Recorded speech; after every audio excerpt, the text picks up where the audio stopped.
Olá pessoal, tudo bem? Bom, eu me chamo Tibério Pinto, eu sou advogado tributarista, mestre em Direito e professor universitário, tá? E no vídeo de hoje a gente vai estar fazendo alguns comentários, né, sobre o novo arcabouço fiscal, né, que foi uma notícia assim bem recente, bem quente, né? Ele foi anunciado agora nessa quinta-feira, né, de agora 30 de março, né, pelo ministro da Fazenda, né, o Haddad, e a ministra do Planejamento, que é a Tebet, né, Simone Tebet, ok? E assim, eu ressalto que eu não sou economista, tá? Eu sou, vamos dizer assim, um curioso em economia e investimentos, gosto muito de estudar e pesquisar sobre isso, mas eu sou jurista de formação, ok? E nesse vídeo, pessoal, a gente vai fazer uma análise dos principais pontos, tá? A gente não vai fazer uma análise muito detalhada, muito profunda, até para não deixar o vídeo longo, cansativo, tá? Eu vou procurar fazer aqui uma análise técnica e não ir para esse lado político partidário. Digo assim, eu vou tentar, claro, porque nós sempre temos as nossas preferências, né? Mas eu vou sempre tentar primar por análise técnica, ok? E eu vou estar colocando aqui na descrição do vídeo, pessoal, né, o link onde vocês podem acessar, né, o arquivo de PDF, onde tem lá os gráficos, né, enfim, os dados econômicos que o governo utilizou para explicar mais ou menos, né, esboçar aí o arcabouço fiscal, tá bom? Bom, então vamos lá. Pessoal, o mercado, né, o mercado financeiro, ele reagiu positivamente ao anúncio do novo arcabouço fiscal, certo? Inclusive, o Ibovespa deu uma crescida até boa, certo? Com esse anúncio, porque realmente o mercado, ele vinha, digamos assim, com previsões pessimistas, né? Porque, então, e esse novo arcabouço fiscal mostrou que o governo realmente ter uma estratégia, né? E que vai realmente tentar, né, buscar conter as despesas e buscar um superávit aí nos próximos anos. Então o mercado, de certa forma, reagiu positivamente, pelo menos afastou aquele fantasma, né, do governo Dilma, ou enfim, né, de que o governo pudesse rumar, né, ir em direção ao passado, né, e aos erros do passado que já havia cometido, tá bom? Então, pessoal, o que é arcabouço fiscal? Até vamos entender aqui o conceito, tá bom?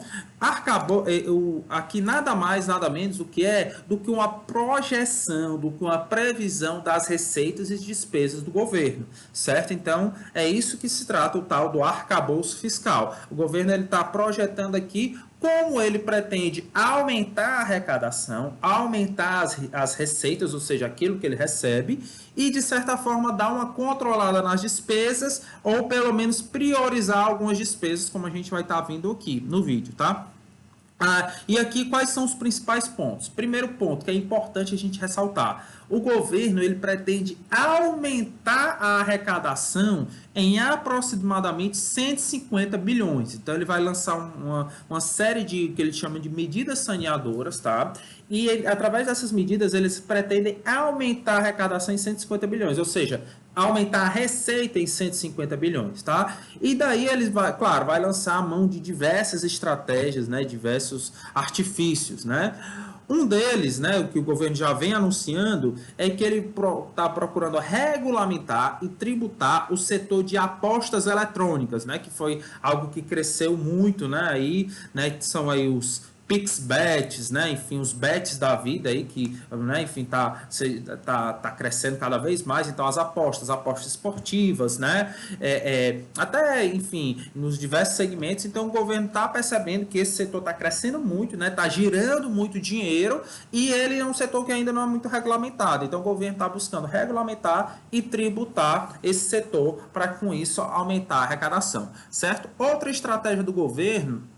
O governo também está de olho nos julgamentos do CARF. O que é o CARF, pessoal? O CARF é como se fosse uma espécie de tribunal no âmbito da Receita Federal, certo? É o Conselho Administrativo de Recursos Fiscais. Então, as questões tributárias, né, que estão sendo discutidas e debatidas e que os contribuintes, né, receberam auto de infração e eles estão discutindo, né, no âmbito da Receita, vai parar lá no CARF. certo? Então, o governo está buscando mexer no CARF. Inclusive, uma das medidas do governo foi acabar com o tal do voto de qualidade. O que é isso?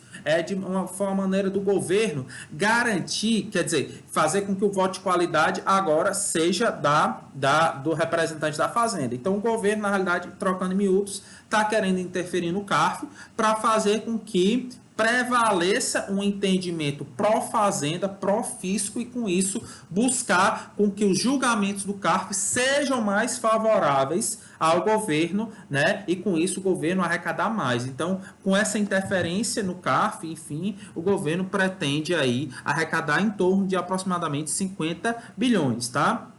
Além disso, o governo está visando também acabar com algumas desonerações ou com alguns incentivos fiscais, né, que são, né, o incentivo fiscais é quando o governo ele deixa de arrecadar, ele lança mão aí de benefícios, né, de redução de tributos para alguns segmentos, e o governo está querendo cortar, né, algumas dessas desonerações e incentivos para diminuir, né, enfim, essa renúncia de receita e, com isso, voltar a receber. Né? E, por fim, também o governo também está pensando em criar novos tributos, né? Então, temos aí a reforma tributária, certo? Mas, principalmente, nós temos aí a proposta de tributação de lucros e dividendos, que está no PL 2015 de 2019, que é justamente o governo querer tributar, querer taxar o que a gente chama os lucros e dividendos, né? Então, quando você, né? Porque atualmente, né? Se você é sócio de uma empresa, só quem paga o imposto, o tributo é a empresa. Você, quando vai tirar o seu dividendo, né? A sua participação, aquele dividendo não é tributado. A proposta é tributar isso em 15%. E aqui é só um breve resumo que o governo está querendo lançar mão dessas diversas estratégias, dentre outras, para atingir esse objetivo de aumentar a arrecadação em 150 bilhões. Então, o primeiro objetivo do governo é aumentar a arrecadação, tá? O segundo ponto interessante do arcabouço fiscal é que foi estabelecido um piso de investimento que vai ser de 75 bilhões mais a inflação do ano. Então, o governo está querendo estabelecer esse piso justamente para retomar os investimentos públicos, né? E, com isso, movimentar a economia através, né, do investimento público, tá? Agora, um dos principais pontos, pessoal, o terceiro ponto, que prevê o arcabouço, é a questão da despesa estar atrelada à receita. Então, um ponto muito interessante em que o governo ele está estabelecendo um novo limite de gastos, certo? Esse limite é que a despesa não pode crescer mais do que 70% do incremento da receita dos últimos meses. Ou seja, então a ideia é o quê? Que o aumento da despesa vai estar atrelado ao aumento da receita, certo? Então, por exemplo, se o governo aumentar a receita em 1 bilhão, ele só vai poder aumentar a despesa em 70% desse aumento, ou seja, 700 milhões. Então, seria 70%. A despesa só pode aumentar 70% da receita. Então, com isso, é uma espécie de trava, né, para impedir esse aumento desenfreado da despesa, que a despesa só pode aumentar se a receita aumentar e em 70% desse aumento. E essa nova regra, pessoal, ela vai substituir e afastar a regra lá do teto de gastos, né? Se vocês não lembram, que eu vou explicar, que a regra do teto de gastos ela foi criada pela Emenda Constitucional 95 de 2016, que é essa regra, né, enfim, que ainda está vigente, né? Previa que a partir do ano de 2017, os gastos do governo ficariam congelados, ou seja, não haveria um aumento real, um incremento real nos gastos do governo, os gastos do governo só poderiam ser reajustados pelo valor da variação da inflação medida pelo IPCA. Ou seja, o teto de gastos ele prevê esse congelamento dos gastos do governo, só iria aumentar, na realidade não é nem aumentar, só iria ajustar pelo incremento, pelo ajuste da inflação, né? Isso durante um período de 20 anos, então de 2017, botando aí 20 anos até 2036. Eu sou e sempre fui contrário ao teto de gastos. tá? Porque eu acho que essa estratégia de congelar gastos, as despesas primárias, o que inclui gastos com saúde, gastos com educação, que são despesas, que são investimentos, na realidade, importantíssimos, né? O teto de gastos congelava isso, então sou totalmente contra, o que não significa que eu seja favorável a uma irresponsabilidade fiscal. Não, eu acho que é interessante haver limites e travas, mas não como era nos moldes do teto de gastos, tá? Então, por isso que eu entendo que essa nova proposta do governo é bem mais interessante do que o teto de gasto, porque você não congela os gastos, né? E não trava, você condiciona eles ao aumento da receita. Então, se a receita aumentar, você pode aumentar a despesa em até 70%. Eu acho essa regra interessante, eu acho até muito melhor do que a regra do teto de gastos, tá? E também o arcabouço, ele prevê também, pessoal, o que nós chamamos de gastos anticíclicos, né? Em que está previsto um crescimento real da despesa. Quando a gente fala em crescimento real, significa acima da inflação, entre 0,6% e 2,5% ao ano, certo? Então, isso aí, justamente, como eu falei, vai querer afastar o teto de gasto, porque o teto de gasto justamente impedia um crescimento real da despesa, né? Então, e essa nova regra do gasto anticíclico justamente prevê um crescimento variando entre 0,6 e 2,5. E desses gastos, pessoal, estão excluídos aqui, não entra nessa conta, as despesas com educação e saúde, porque ficam fora desses limites aí, justamente por obediências às regras constitucionais. Então, por exemplo, os gastos, né, os repasses do Fundeb não entram aí, né, que Fundeb são gastos da educação, tá? O que eu concordo, que inclusive na realidade está previsto na Constituição, então esses gastos com a saúde e a educação estão fora, né, desses limites entre 0,6 e 2,5, tá? Assim, pessoal, só explicando aqui, né, alguns conceitos, né?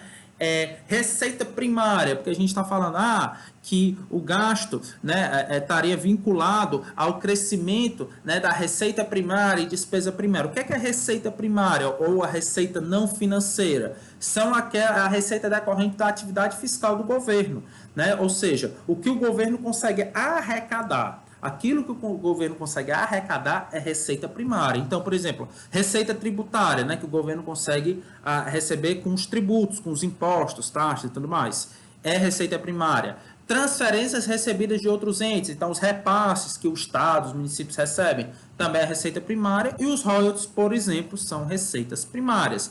E despesa primária, o que é isso? Né? São os gastos que o governo tem, né, justamente para manter os serviços públicos, né, para custear os serviços públicos, né? Então, são aquelas despesas, né, que desconsidera, não entra aqui o pagamento de empréstimos e financiamentos, né? Porque a despesa é o que a gente chama de despesa não financeira. Então, pagamento de empréstimo e financiamento não entra nesse cálculo, né? Então, por exemplo, despesa primária, despesa com pessoal, os encargos sociais, né? Investimentos, né? Então, são exemplos de despesas primárias, tá bom?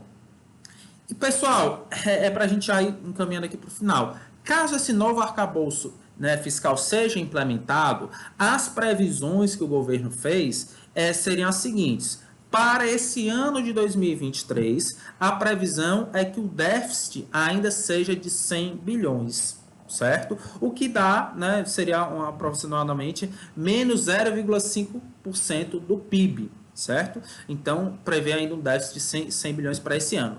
A meta, né, enfim, o objetivo, a estimativa para o próximo ano, de 2024, seria um resultado neutro, seria zerar esse déficit da União, né, que na realidade, né, a meta, o alvo seria zerar o déficit, mas aí a gente estaria uma margem de erro, vamos dizer assim, um intervalo, né, entre, né, um déficit de menos 0,25 e um superávit de 0,25, certo?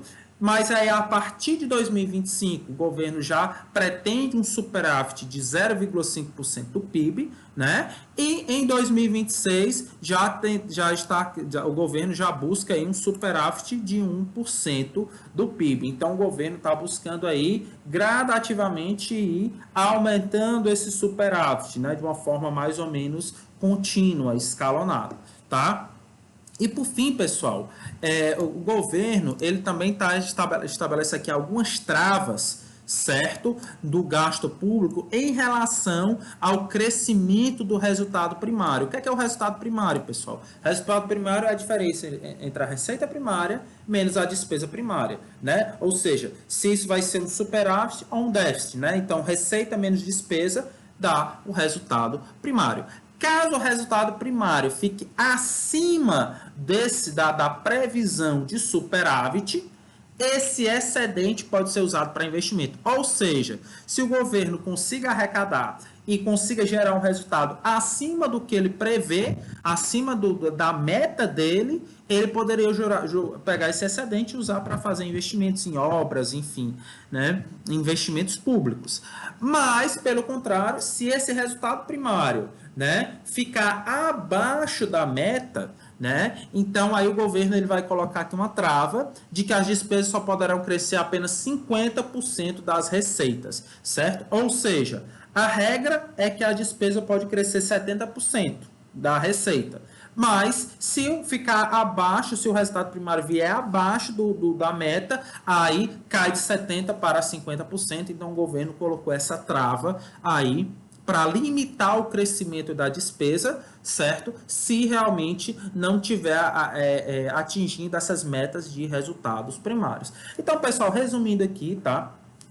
Minha opinião, eu tenho realmente tem prós e contras, né, no novo arcabouço fiscal, mas eu avalio de forma até um pouco positiva, certo? Realmente não é o melhor dos mundos, né, mas ele pelo menos indica que há uma luz no fim do túnel, que o governo sinaliza aqui que o governo está querendo, né, enfim, buscar alguns meios de aumentar a arrecadação e limitar a despesa, certo? E eu até acho que a estimativa do governo de crescimento, de superávit, está otimista até demais. Mas, pelo menos, sinaliza uma possibilidade de a gente ver um superávit nas contas públicas a médio e longo prazo. Se não tão cedo como o governo está prevendo, mas pelo menos a médio e longo prazo, né, se o plano for seguido, certo? A gente poderia ver um superávit aí a médio e longo prazo, tá bom? É isso aí, pessoal. Espero que vocês gostem, compartilhem o vídeo, né, com quem vocês acham que podem interessar. E é isso aí. Até a próxima. Valeu, um abraço.